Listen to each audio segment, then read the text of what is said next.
भरतपुर नामक एक गांव था जहां बर्फीली ठंड दिन ब दिन बढ़ती जा रही थी।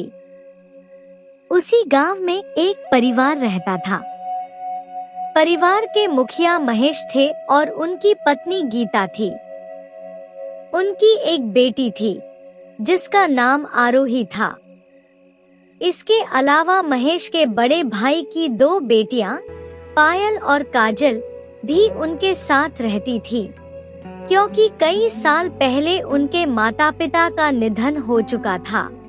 एक दिन महेश गुस्से में बोला, पायल काजल बहुत हो चुका है, मैं अब तुम दोनों को नहीं पाल सकता। तुम दोनों इस घर को छोड़कर चली जाओ। तुम्हारे माता पिता के मरने के बाद से अब तक मैंने ही तुम दोनों को संभाला है, लेकिन अब मुझसे और नहीं हो पाएगा।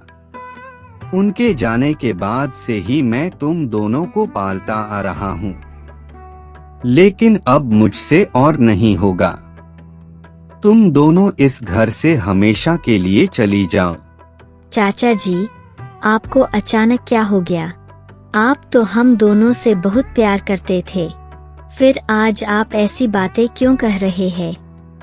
हम इस घर से निकलकर कहाँ जाएंगे? क्या करेंगे?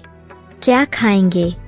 आपके अलावा इस दुनिया में हमारा है ही कौन? पायल, अब इन सब बातों से मुझे कोई फर्क नहीं पड़ता। तुम दोनों यहाँ से चली जाओ और कभी वापस मत आना। और रहने की जगह की बात करो तो हमारे गांव के एक कोने में जो हमारी एक टूटी फूटी झोपड़ी है, तुम दोनों वहीं रहोगी। महेश चाचा के मुंह से ऐसी बातें सुनते ही काजल की आंखों में आंसू आ गए। काजल पायल से छोटी थी, इसलिए छोटी छोटी बातों पर भी उसकी आंखें भर आती थीं। चाचा जी, आप ऐसा मत कीजिए। आपके बिना दीदी और मैं कैसे रहेंगे? हम क्या खाएंगे?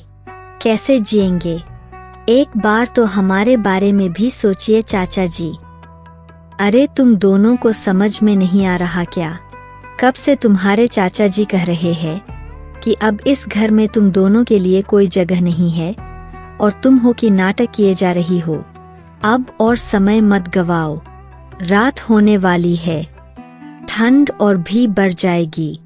अभी इसी वक्त निकल जाओ और अपने नए घर उस झोपड़ी की तरफ जाओ। ठीक है चाची जी, हम चले जाते हैं, लेकिन इतनी ठंड में हम दोनों ऐसे बाहर कैसे जाएंगे? हमारे जो गर्म कपड़े थे वे हमें दे दीजिए ताकि हम ठंड से बच सकें। अरे अब तुम्हें इस घर से कुछ भी नहीं मिलेगा। उस झोपड़ी में कुछ कंबल पड़े होंगे, उन्हीं से काम चला लेना। और अब मैं कुछ भी नहीं कहना चाहता। तुम दोनों अभी के अभी एक पल भी देर किए बिना यहाँ से निकल। महेश की ऐसी कड़वी बातें सुनकर उसकी बेटी आरोही को भी बहुत बुरा लगा, क्योंकि वह पायल और काजल के साथ ही बड़ी हुई थी। इसी कारण उसके मन में उन दोनों बहनों के प्रति कोई बुरी भावना नहीं थी।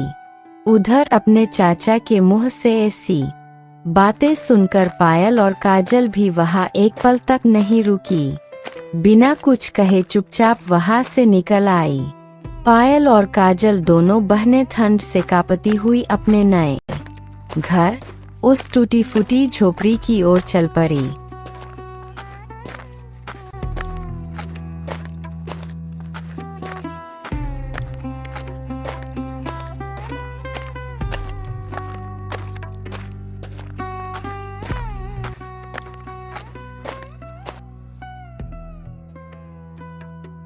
दीदी, हम इस टूटी फूटी झोपड़ी में किसी तरह आ तो गए हैं और जैसे तैसे रह भी लेंगे, लेकिन इस कड़ाके की ठंड से कैसे बचेंगे? चारपाई पर पड़े दोनों कंबलों की हालत भी अच्छी नहीं है, और खाएंगे क्या? चाचा जी ने तो एक बार भी हमारे बारे में नहीं सोचा। छोटी, तू चिंता मत कर, मैं कुछ न कुछ काम ढूंढने की पूरी कोशिश करूंगा। अभी तो जैसे तैसे रहना ही पड़ेगा, और रही बात ठंड की तो इन्हीं 2 कंबलों से काम चला लेंगे। तू बस हिम्मत रख छोटी, एक दिन सब ठीक हो जाएगा। हमारे भी अच्छे दिन जरूर आएंगे।